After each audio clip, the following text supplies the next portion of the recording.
In 1904, a British journalist named Edmund Morel stood before an audience in London and held up two photographs. The first showed a prosperous Belgian king, Leopold II, ruler of one of Europe's most admired monarchies, patron of the arts, builder of grand boulevards, donor to hospitals and schools. A man who had spent decades cultivating an image as the great humanitarian of his age, the selfless monarch who had brought civilization and commerce to the dark continent of Africa at his own personal expense.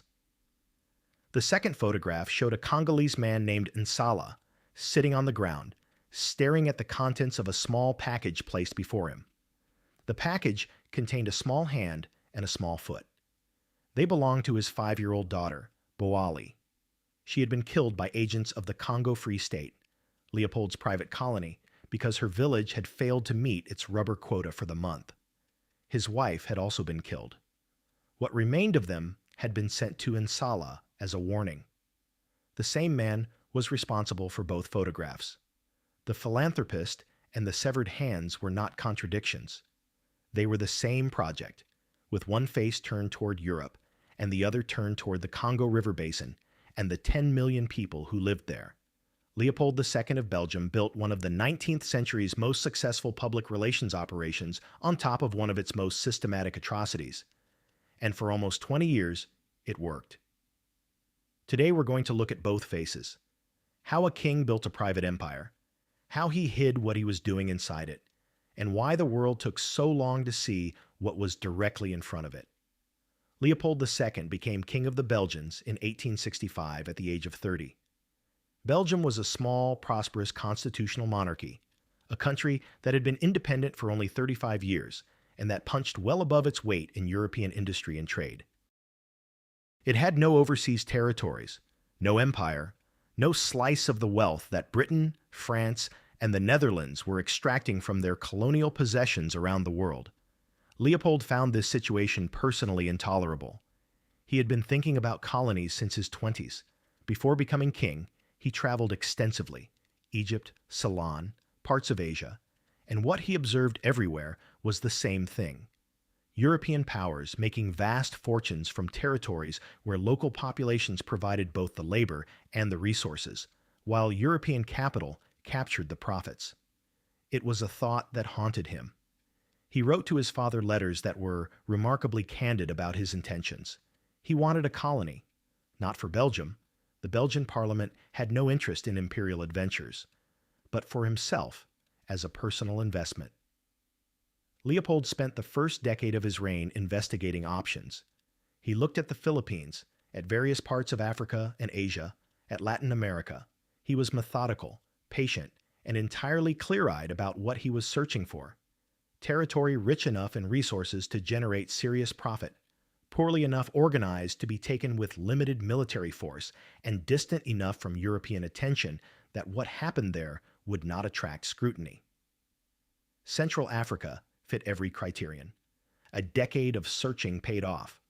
The Congo River Basin covered an area roughly the size of Western Europe and was one of the most resource-rich regions on Earth. It was also, from Leopold's perspective, conveniently unknown. Explorers had barely penetrated it. No European power had claimed it, and in 1876, Leopold devised the strategy that would eventually deliver it to him. He called an international conference in Brussels, inviting geographers, explorers, and humanitarian advocates from across Europe. He presented himself as a man with a single noble goal: opening Central Africa to civilization and commerce, suppressing the Arab slave trade that operated in the region, and bringing the benefits of Christian European society to people he described, in the language of his era, as living in darkness. The organization he proposed would be a purely humanitarian enterprise, with no territorial ambitions, existing solely for the benefit of Africa. It was one of the most audacious performances in the history of European diplomacy, and it worked. The key figure who made it work on the ground was Henry Morton Stanley, the explorer famous for finding the missionary David Livingstone in 1871. Stanley had crossed the African continent from east to west, following the Congo River to its mouth, and had returned with detailed knowledge of the basin's geography, its peoples, and its resources. Leopold hired him. Between 1879 and 1884, Stanley traveled through the Congo making treaties with local chiefs, hundreds of them, written in French that the chiefs couldn't read, by which they supposedly ceded sovereignty over their territories to Leopold's association. The chiefs almost certainly understood these agreements differently. In many Central African cultures, agreements between powerful men involved reciprocal obligations, gifts, alliances, mutual protection, not the permanent transfer of land and sovereignty to a foreign entity. What they were signing was not something that, in their understanding, could be signed away. But the documents existed, bore their marks, and would be presented to European governments as legal proof of voluntary cession. In 1884 and 1885, the major European powers met at the Berlin Conference to divide Africa among themselves.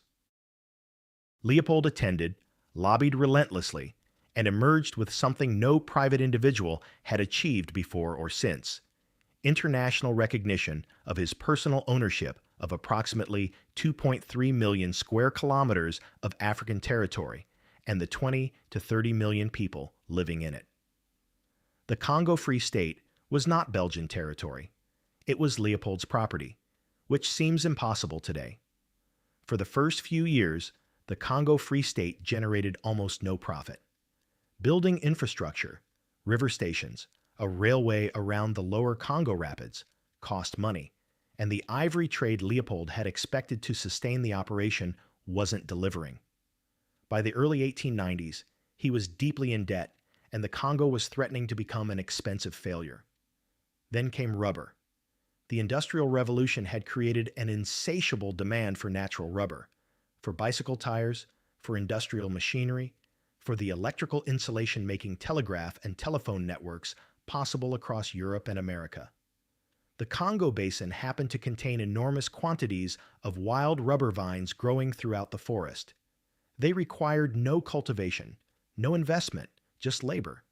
Specifically, the labor of the people who lived near them, who could be directed to go into the forest, climb the vines, tap them, and bring back the latex. Leopold's system for extracting this rubber was straightforward in conception. Each village was assigned a quota, a fixed quantity of rubber it was required to deliver to the nearest state post by a set date. The quota was not negotiated. It was set by state agents and enforced by the Force Publique, Leopold's private army, composed of African soldiers commanded by white officers and given broad latitude in how they achieved results. If a village met its quota, the rubber was taken and the cycle repeated the following month. If a village fell short, the Force Publique arrived. Standard practice, documented in missionary accounts, survivor testimony, and eventually in Leopold's own investigators' reports, involved taking hostages, typically women and children, held until the rubber was delivered. If delivery remained insufficient, or if a village was deemed to have resisted, soldiers burned houses and killed people.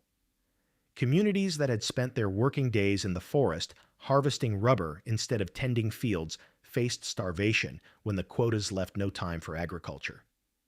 The practice that became the most widely documented feature of the system was the severing of hands. Force Publique soldiers were issued ammunition and required to account for every cartridge used by producing a severed hand, the stated logic being that this proved bullets hadn't been wasted. In practice, it created an incentive that led to hands being taken from the living, from children, from people shot for reasons having nothing to do with resistance. Soldiers who needed to account for ammunition found ways to produce the required evidence. Missionary E.D. Schoblum documented arriving at villages to find survivors with injuries they described in consistent, specific terms. A chief named Apondo traveled to a missionary post carrying evidence of what state agents had done in his village, asking the missionaries to help him communicate what was happening to someone with the power to stop it. Nsala's story, with which this video began, was documented by missionary Alice Seeley Harris. Her photograph of him sitting with what remained of his daughter was published in newspapers across Europe and America in 1904, and it stopped people cold in a way that written descriptions alone had not. The scale of what happened in the Congo Free State between 1885 and 1908 is not precisely knowable, because Leopold's administration kept poor records on deaths and eventually destroyed many of those it did keep. Historians estimate the death toll at between 5 and 10 million people, roughly half the pre-colonial population of the basin. The deaths came from direct violence, from famine caused when rubber quotas consumed all available labor, from disease spreading through a displaced and malnourished population, and from the collapse of birth rates that follows any severe demographic catastrophe. The Congo, under Leopold, was not simply a place where people were killed.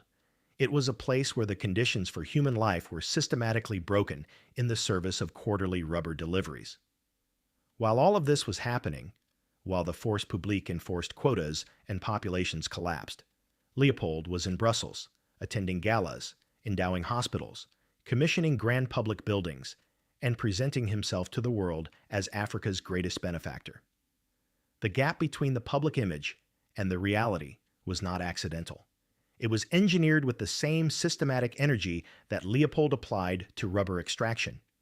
His Bureau of Information, based in Brussels, produced a constant stream of pamphlets, articles, and press releases describing the Congo Free State's humanitarian achievements, the suppression of Arab slave traders, the construction of mission hospitals, the spread of Christian education, the uplift of the Congolese people from barbarism.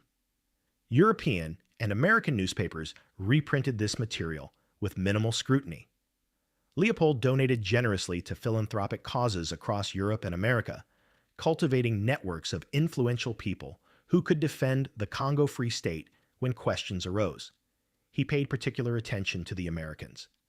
The United States had been the first country to recognize the Congo Free State at Berlin, largely because Leopold's agents had convinced American officials that free trade in the Congo would benefit American commerce. He maintained this relationship through donations to American institutions, through friendships with influential politicians, and through an American branch of his propaganda apparatus funded directly from Congo profits. For American audiences, Leopold was a visionary modernizer, opening Africa's interior to progress. When missionaries began reporting atrocities in the 1890s, Leopold's response was to discredit the reporters. Missionaries were described as motivated by religious rivalry with Catholic missions. British journalists were accused of acting on behalf of British commercial interests that wanted to replace Belgian administration with their own. Every specific accusation received a specific denial or a counter-narrative. When criticism became loud enough to require a formal response, Leopold appointed investigative commissions whose composition was controlled to produce the desired conclusions. For nearly 2 decades, this approach worked. Not because the evidence was weak. It was detailed, consistent, and came from multiple independent sources. It worked because the audiences Leopold needed to convince were predisposed to believe the humanitarian version of the story. The idea that a European monarch was bringing civilization to Africa was, to most Europeans and Americans of the 1880s and 1890s, simply what European expansion in Africa meant. The idea that the same monarch was systematically destroying the population of his territory required a more fundamental shift in assumptions. Leopold's propaganda operation didn't need to defeat the evidence. It just needed to make the evidence seem less credible than the familiar story. And for a long time it did. The campaign that eventually ended Leopold's rule in the Congo is, in a genuine sense, the first modern international human rights movement. It involved journalists, missionaries, and activists across multiple countries organizing to force accountability for atrocities committed by a foreign government against a foreign population. The tools it developed, photographs as evidence, coordinated cross-border advocacy, systematic public pressure on governments, became the template for every subsequent human rights campaign of the 20th century. E.D. Morel was a shipping clerk working for a British company running cargo between Belgium and the Congo. In the course of his work, he noticed something he couldn't explain. Ships going to the Congo carried weapons and ammunition. Ships coming back carried rubber and ivory. Almost nothing went to the Congo in exchange for the rubber. No trade goods, no verifiable payment. In commercial terms, this was impossible. You cannot sustain voluntary trade without exchange. The only explanation was that the rubber wasn't being traded. It was being taken. Morel left his job, founded a newspaper called the West African Mail, and spent years building the case against Leopold with methodical precision. He collected missionary testimony, official documents, survivor accounts, and photographs. He corresponded with activists across Europe and America, eventually founding the Congo Reform Association in 1904, the organizational hub that coordinated advocacy efforts across Britain, Belgium, France, Germany, and the United States. His most prominent American ally was Mark Twain, who published King Leopold's Soliloquy in 1905, a devastating satirical monologue in Leopold's voice, skewering with relentless precision the gap between his humanitarian rhetoric and the photographs that contradicted it. Twain donated the proceeds to the Congo Reform Association and brought the story to an American popular audience in a way that dry journalistic accounts had not managed to reach. Roger Casement provided the credibility that advocacy journalism alone couldn't fully achieve. A British consul with years of experience in colonial administration, he traveled through the Congo in 1903 and produced a formal government report on what he personally witnessed: villages emptied, populations gone, people with injuries consistent with what the missionary reports had described. His report was notable precisely because it wasn't the work of an advocate. It was a professional diplomat's careful record of observed facts. The British government published the Casement Report in 1904. It was very difficult to dismiss as propaganda. Leopold tried anyway. He appointed his own commission of inquiry, widely expected to produce a whitewash. The commission traveled to the Congo in 1904 and 1905, took testimony from hundreds of witnesses, and returned with findings that documented, in systematic detail, virtually every accusation that had been made. The quotas, the hostage system, the punishment practices, the population collapse. Leopold suppressed the full report for as long as he could. When portions leaked, the damage was irreversible. By 1906, the position was collapsing. The Belgian parliament, long content to let the king manage his private colony without interference, was now under sustained domestic and international pressure. The Congo Reform Association had chapters across Europe and America. American churches had passed resolutions condemning Leopold. The British government was applying diplomatic pressure. Even Catholic missions, which had broadly supported the civilizing mission framework, were now receiving reports from their own people in the field that they could not ignore. Leopold fought every step with the same energy he had applied to building the empire. He lobbied, donated, threatened, and maneuvered. But the combination of documented evidence, organized advocacy, and governmental pressure was too much. In 1908, the Belgian parliament voted to annex the Congo Free State, transferring it from Leopold's personal ownership to Belgian state control. Leopold received financial compensation. He used it to build more monuments in Belgium. Leopold died in December 1909, 14 months after the annexation, at the age of 74. His funeral procession through Brussels was booed by crowds lining the streets. For a man who had spent his entire life obsessing over his public image, it was a fittingly bitter end.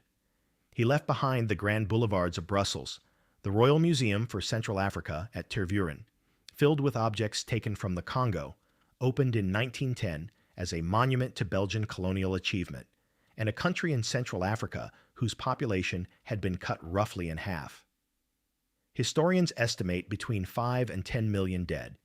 Adam Hochschild, whose 1998 book King Leopold's Ghost brought the story to a wide modern audience, uses the figure of 10 million. Other scholars argue for somewhat lower counts. The range does not matter much in moral terms. Even the minimum represents millions of people killed, worked to death, or starved in the service of one man's rubber profits. Belgian colonialism in the Congo did not end with Leopold. The Belgian state administered the Congo until independence in 1960, and while the systematic practices of the Free State period were curtailed, the extractive logic was not. The Congo's resources, copper, diamonds, cobalt, uranium, continued flowing to Europe and eventually to the broader industrialized world. The uranium for the bomb dropped on Hiroshima came from a mine in Katanga, Congo. The cobalt in contemporary smartphone batteries comes largely from eastern Congo today. The extraction never really ended. The form changed. The relationship did not. What did change, because of what happened in the Congo and the campaign to expose it, was the concept of international accountability. Before the Congo Reform Association, there was no established mechanism by which civil society in one country could hold a foreign government accountable for what it did to its own subject population. The Congo campaign invented those tools and demonstrated they could work. The chain from Morel's shipping ledgers to Amnesty International to the International Criminal Court to the UN Human Rights Council is not straight and not short, but it is traceable. The idea that the international community has both the right and the responsibility to respond when a government commits atrocities against its own people was first tested, successfully, against Leopold II. But the thing that demands the most honest reckoning is not Leopold himself. Greedy, cynical, brilliant men have existed in every era. What made Leopold possible was not his individual character. It was the silence around him, sustained, comfortable, and chosen. The missionaries who documented the rubber system sent reports to their home organizations throughout the 1890s. Individual journalists wrote pieces. Survivors testified. The information was not absent. What was absent was the will to treat it as a problem that required a solution. The suffering of Congolese people was, to the overwhelming consensus of European and American opinion at the time, simply less important than the suffering of European people would have been. That consensus, not Leopold's greed alone, is what allowed the system to continue for 20 years. His propaganda operation didn't need to defeat the evidence. It just needed to feed that prior assumption, the one that said African lives were a different category of thing, long enough for the profits to keep flowing. That is the actual lesson here, not the comfort of Leopold's exposure and punishment, because the punishment was modest and the compensation was generous, and he died in his own bed. The lesson is about the gap between when people knew and when people acted. That gap existed because the people doing the knowing had already decided, at some level they didn't always articulate clearly, that the people being harmed were not quite worth the disruption that acting would require. It was just plain selfishness. Thank you so much for watching my video. I hope you'll like it and subscribe, as that's the biggest motivation for me. See you soon,